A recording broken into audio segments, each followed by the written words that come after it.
In the vast expanse of space, long before Earth's civilizations began, existed Krypton. Its inhabitants resembled humans but possessed capabilities far beyond anything we could imagine. On this extraordinary planet, in what would become a historic moment, a woman labors to bring new life into existence. Her husband Jor-El stands beside her, supporting her through the delivery. This event is nothing short of revolutionary. You see, Kryptonian society had long ago abandoned natural reproduction. For countless generations, every child had been artificially engineered in genetic laboratories. But this baby, this precious boy, being born naturally. Yet even as this miracle unfolds, catastrophe looms overhead. Deep within the planet's core, devastating failures are occurring. Understanding that time is running out, Jor-El abandons his wife's side and rushes toward the chamber where Krypton's ruling council convenes. He bursts in, desperately pleading with them to grant him access to the Codex, an invaluable technological marvel that contains the complete genetic blueprint of every Kryptonian who has ever lived. The chamber doors explode inward. General Zod strides in with military precision. With cold authority, Zod announces that the council's power has ended. He declares that their constant political debates and bureaucratic paralysis have directly led to Krypton's current crisis. He demands that Jor-El join his coup, but Jor-El sees clearly what his former friend has become. The confrontation escalates until Zod's forces arrest him and drag him away. In the chaos that follows, Jor-El manages to slip away from the conflict. Racing against time, Jor-El navigates through Krypton's collapsing infrastructure and successfully retrieves the Codex from its secure location beneath the central governing hub. He brings this priceless artifact to a hidden sanctuary where his wife, Lara, waits with their newborn son. Together, they make an audacious decision that will alter the course of history across multiple worlds. They integrate the Codex's complete genetic database directly into their infant son's cellular structure. Every strand of Kryptonian DNA that has ever existed is now encoded within the single child. Meanwhile, Lara has been searching through space for a suitable refuge, a world its inhabitants call Earth. They name their son Kal-El and prepare a small spacecraft for his interstellar journey. The spacecraft's engines begin their power-up sequence. But before the launch can complete, Zod arrives with his elite soldiers. Zod is stunned when he learns about the natural birth, something he hasn't witnessed in his entire lifetime. He orders his forces to destroy the escaping vessel, but Jor-El stops him and they start to fight. Jor-El injures Zod, and as Kal-El's ship achieves launch velocity and rockets away from Krypton's surface, disappearing into the cosmos. Enraged, Zod stabs Jor-El and he dies. He orders his men to take down the vessel, but the Council's military forces surround his position. He threatens that he will search the entire universe if necessary to reclaim what Jor-El has taken. His coup has failed. He and his followers are sentenced to 300 cycles of automatic reconditioning within the Phantom Zone, a prison dimension of endless darkness. Lara watches the proceedings with somber acceptance. Someone asks if she'll seek shelter from the impending destruction, but he knows the truth. There is no shelter, no escape from what's coming. Moments later, the entire planet explodes in a cataclysmic blast. Kal-El's tiny spacecraft survives, and it continues its programmed journey toward its distant destination. The narrative then jumps forward to present day on Earth. The baby who escaped Krypton's destruction is now a grown man living under the name Clark Kent. One afternoon, the ship's radio crackles with emergency broadcasts. Nearby, an offshore oil drilling platform has caught fire. Clark doesn't hesitate. While everyone else stands frozen listening to the broadcast, he takes action. He leaps from the ship and crosses the distance to the burning rig with impossible speed. Without regard for his own safety, he smashes through reinforced metal doors and plunges into the inferno. One by one, he locates the trapped workers and carries them to safety. As the structure begins its final collapse, Clark ensures that every single person escapes alive. The rig disintegrates around him. Clark sinks beneath the ocean's surface as twisted metal and debris rain down from above. Underwater, submerged in the dark, quiet depths, memories from his childhood begin flooding through his consciousness. Without warning, his senses had intensified beyond control. He could suddenly hear every conversation in the building simultaneously. Panicked and unable to cope, young Clark had fled the classroom. He locked himself inside a dark storage closet, pressing his hands against his ears, trying desperately to make it stop. The school had contacted his mother, Martha Kent. She arrived and found him huddled in the darkness, trembling. She taught him a technique to imagine her voice as the only sound in the world, to picture everything else fading away like water draining from a tub. Gradually, following her guidance, Clark's panic subsided. He emerged from the closet and collapsed into his mother's embrace. Back in the present, Clark surfaces from the ocean. To avoid questions and attention, Clark steals some clothing from a nearby line and walks away before authorities arrive. As he travels down a coastal road, he passes a school bus. The sight triggers another powerful memory from his past. Years earlier, Clark had been riding that same bus route home from school. A bully named Pete Ross had been tormenting him. Clark had endured it silently, as he always did. Then disaster struck. The bus driver swerved, lost control, and the vehicle plunged off a bridge into the river below. Children screamed in terror, struggling against their seatbelts as the interior filled with water. While everyone panicked, Clark remained calm. He swam to the emergency exit, tore it completely off its hinges as if it were made of paper. With strength that should have been impossible for a child, he pushed the entire vehicle upward, lifting it from the riverbed and propelling it toward the surface. Clark had emerged from the water completely soaked, his incredible feat witnessed by multiple people, including Pete's mother and another parent named Lana Lang. While Lana and others had praised divine providence and miracles, Clark's adoptive father, Jonathan, understood the dangerous truth. Clark's secret had nearly been exposed. That evening, they'd had a difficult conversation. Young Clark had been confused and frustrated. He'd asked his father what he was supposed to do, just let his classmates drown. Jonathan had taken Clark to their barn and shown him the spacecraft, the undeniable proof of his alien origin. He'd also shown him a mysterious metallic object that had been found with the ship. Jonathan had explained his philosophy to Clark. Humanity isn't ready yet. If Clark reveals his abilities prematurely, fear and misunderstanding could lead to disaster. But someday, when the time is right, Clark will be able to show the world who he truly is, and they'll be ready to embrace him rather than fear him. So Clark had taken his father's advice to heart. He'd spent years drifting from place to place. At one point, he'd worked as a server at a roadside bar. One evening, a drunk patron had been harassing a waitress named Chrissy. Clark had intervened calmly, asking the man to leave her alone. The drunk had laughed him off, but Clark's quiet intensity had eventually convinced him to back down. Later, after closing, the drunk man found his truck completely destroyed. Clark had simply walked away. Meanwhile, in Antarctica, something extraordinary has been discovered. A journalist named Lois Lane, who works for the prestigious Daily Planet newspaper, has traveled to this frozen wasteland to investigate. Military personnel are conducting an excavation of something massive buried deep beneath the ice. Clark is also present at the site, though in his typical fashion he's taken the most inconspicuous job available. Lois is naturally curious and professionally skeptical. She challenges the military officials, demanding transparency about what they've found. The generals dismiss her concerns with rehearsed answers, insisting this is just a routine scientific investigation, but Lois notices inconsistencies in their story. That night, Lois notices Clark slipping away from the main camp. Her journalistic instincts take over and she follows him at a distance, staying hidden in the darkness. Eventually, he breaks through into a vast hidden chamber. There, preserved perfectly in the ice, sits a spacecraft of completely alien design. Lois continues following, overwhelmed by what she's witnessing. Around his neck, Clark wears a small metallic key. When Clark inserts this key into a console on the ship, the entire vessel suddenly powers up. A three-dimensional image of Carl's father appears. Clark stands frozen, staring at this apparition of his biological father. Following the hologram's gestured directions, Clark moves deeper into the ship. Behind him, Lois has managed to slip aboard unnoticed, but the ship's security protocols detect her presence. Without warning, a defensive mechanism activates. Clark hears her scream and reacts instantly. He crushes the machine with his bare arms and checks Lois, but she's already been injured. There's internal damage and she's bleeding. Gently, Clark uses his heat vision with surgical precision, cauterizing the wound and stopping the hemorrhaging. The ancient Kryptonian vessel rises from its icy prison and disappears into the sky with Clark aboard, leaving no trace behind. Lois regains consciousness and a helicopter arrives to rescue her. She rushes back to civilization and immediately pitches the story to her editor, Perry White, at the Daily Planet. But Perry refuses. He explains that publishing such a story without irrefutable proof would cause mass panic. Frustrated but undeterred, Lois decides to leak the information through alternative sources. She contacts another journalist she trusts and provides them with everything she's gathered.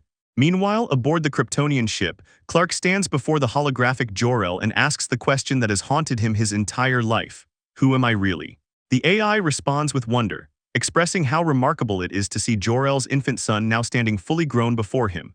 The hologram begins explaining Krypton's history, how their civilization had spread across the stars millennia ago, establishing outposts on countless worlds, using massive terraforming machines to reshape alien environments into habitable Kryptonian colonies. He describes how General Zod, once their greatest military leader, had eventually launched a coup attempting to seize control of the government. He explains the artificial birth system and why Kal-El's natural conception was so significant. It represented freedom, the possibility of choice. The idea that a child could dream of becoming something other than what society had predetermined. Jor-El's hologram shows Clark the symbol emblazoned on the ship and explains that it's the crest of the House of El. In their language, this symbol means hope. The hologram tells Clark that he was sent to Earth not just to survive, but to inspire. He's meant to give humanity something to aspire toward, to demonstrate what they could potentially become. Lois hasn't given up her investigation. She identifies patterns in news reports of unexplained rescues and mysterious interventions. Following these breadcrumbs, she eventually tracks down his hometown and identifies Martha Kent as his adoptive mother. Lois visits the Kent family cemetery and discovers Jonathan's grave. While she's standing there processing what she's learned, Clark appears behind her. He asks her directly why she's been following him, why she can't just let him live in peace. She tells him that she knows what he's capable of, that his abilities could help countless people. In response, Clark shares the most painful memory of his life, the day his father died. Years earlier, Clark had been a teenager struggling with his purpo. In a moment of cruel thoughtlessness, he'd told Jonathan that he wasn't his real father. The words had wounded Jonathan deeply, but he tried to explain that he and Martha had been doing their best. Their conversation was interrupted by a crisis. A massive tornado had appeared on the horizon, bearing down directly on the highway. Jonathan had helped people evacuate, guiding them under an overpass for shelter. But in the chaos, their dog was trapped in the family car. Jonathan had run back to save the animal. He'd succeeded in freeing it, but by then the tornado was upon them. Clark had started to move, ready to race out and save his father, but Jonathan had stopped him. Clark had watched helplessly as the tornado consumed his father. He tells Lois that he let his father die because Jonathan was convinced that the world wasn't ready. Deeply affected by this confession, Lois returns to her office and tells Perry White that she's abandoning the story entirely. Clark, feeling emotionally raw after sharing his story, goes home to visit Martha. She's overjoyed to see him. He explains that through his journey with the Kryptonian ship, he's finally discovered his true identity and where he came from.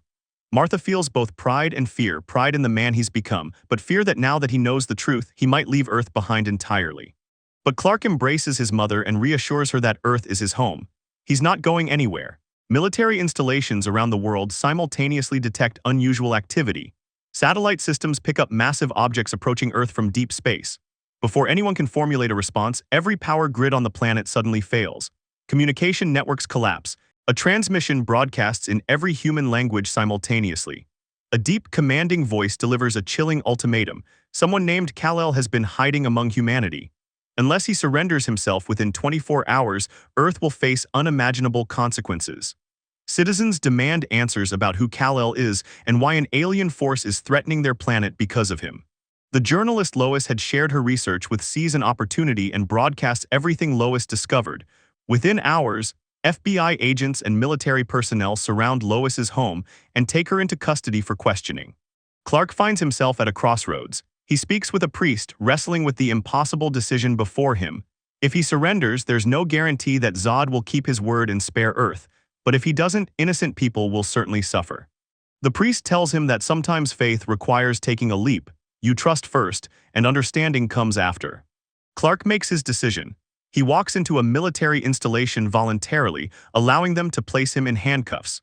They bring him to an interrogation room where Lois is also being held. To prove his peaceful intentions, Clark effortlessly breaks the handcuffs restraining him.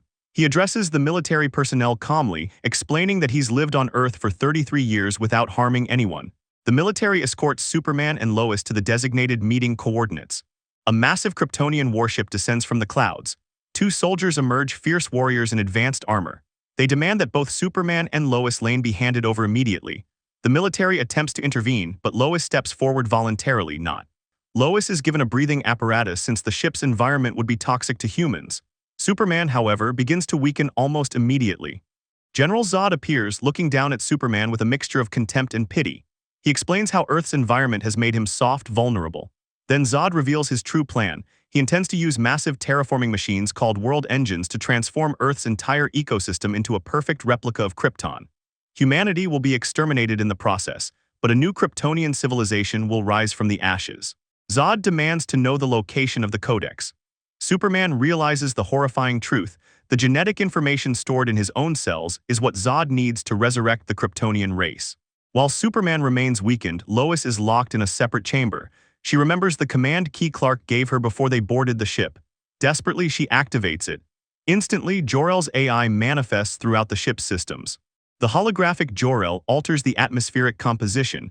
Jor-El guides Lois toward an escape pod while simultaneously creating diversions to confuse Zod's soldiers. Superman, breathing Earth's atmosphere once more, feels his strength returning. Lois reaches an escape pod and launches it toward Earth, but the small craft sustains damage during atmospheric re-entry. Fire spreads inside the pod as it begins breaking apart. Superman sees her falling and rockets through the sky. He tears open the disintegrating pod and catches Lois just seconds before impact. But while Superman was aboard Zod's ship, the General's forces located Martha Kent. They discover the location where Jonathan Kent hid the spacecraft years ago. When Superman arrives to defend his mother, a massive battle erupts. Zod had difficulty in breath because of the Earth atmosphere. His team arrives and takes him back to the ship. Zod's most elite warriors engage Superman in combat that devastates the surrounding area. The military arrives and with heavy weaponry they start firing, but Zod's elite warriors destroy all the heavy weaponry. Clark fights with Zod's elite warriors. The whole city is in a complete destruction. The military, instead of targeting Superman, the soldiers lower their weapons. They've chosen a side. Superman isn't the enemy, he's humanity's defender. A Kryptonian scientist informs Zod that after analyzing Superman's blood samples, they've discovered the codex is encoded within his genetic structure. Zod realizes Superman doesn't need to be kept alive. They can extract everything they need from his corpse. Zod activates the world engines. Two enormous machines descend, one in Metropolis, another in the Indian Ocean. They begin their terrible work immediately, firing energy beams that reshape reality itself. Gravity intensifies, crushing buildings and people. The atmosphere begins changing, becoming toxic to human life. Lois arrives at a military command center with critical information. If Superman's original spacecraft collides with one world engine, it will create a singularity, a miniature black hole that will consume both devices and everything connected to them. The military mobilizes immediately. They load Superman's Kryptonian arrival pod onto a C-17 transport aircraft. The plan is to ram one world engine while Superman manually destroys the other. Superman flies toward the Indian Ocean machine at maximum speed. But as he approaches, the gravitational manipulation intensifies exponentially. He's driven down, crushed against the ground by force equivalent to dozens of Earth gravities. He can barely breathe, barely move. The AI consciousness confronts Zod, warning him that his obsession with rebuilding the past will only lead to more destruction. Zod, refusing to listen to reason, commands the AI to be deleted permanently. Before Clark's consciousness fades completely, Jor-El's last words echo through his mind. With a primal shout, Superman rockets upward and tears through its machinery with his bare hands. The machine shudders, sparks, and finally explodes in a spectacular cascade of energy. Meanwhile, the C-17 carrying Superman's pod approaches the Metropolis world engine. Zod sees the military's plan and moves to intercept. He attacks the aircraft directly, attempting to destroy it before it can complete its mission. But Superman arrives just in time. He intercepts Zod and the two Kryptonians clash in midair. They're evenly matched, both possessing godlike strength and speed. The C-17 completes its mission and the pod collides with the world engine. It begins pulling everything into its gravitational vortex. All of Zod's soldiers and equipment gets consumed by the artificial black hole and it vanishes. Only Zod remains and he's utterly broken. His entire reason for existence was to protect and preserve the Kryptonian people. Zod attacks with pure hatred, no longer caring about tactics or victory. He simply wants to make Superman suffer. Their battle crashes through buildings, putting countless civilians at risk. Superman tries desperately to minimize casualties, to move the fight away from populated areas, but Zod deliberately targets innocents. Finally, they crash into a train station. Civilians are trapped, unable to escape. Zod's eyes begin to glow. He's going to use his heat vision to massacre everyone in sight, forcing Superman to watch. With tears streaming down his face, Superman does what he's never done before. He uses his strength to kill.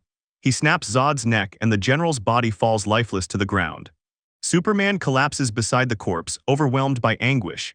This was the first time he'd ever taken a life. The weight of that action, necessary though it was, crushes him emotionally. Sometime later, a missile crashes to Earth near a command installation. Superman arrives and calmly explains that surveillance will no longer be tolerated. He wants to help humanity, to be their ally, but on his own terms. He won't be controlled or monitored. If they attempt to track him again, he'll systematically destroy every spy satellite they launch. It's not a threat, it's a boundary being established between equals. The film's final scenes show Superman visiting Jonathan's grave with Martha. He tells her it would have been wonderful if Jonathan could have witnessed everything that happened. Martha assures him that Jonathan would be incredibly proud. She asks about his plans for the future. Clark explains that he wants to work somewhere that keeps him informed about global events, somewhere he can identify crises quickly and respond to them. He's going to embrace his human identity while using his abilities to help people. The movie ends with Clark Kent arriving at the Daily Planet for his first day as a journalist. He walks through the busy newsroom and Lois Lane looks up from her desk. Their eyes meet, and she smiles warmly, welcoming him to the team.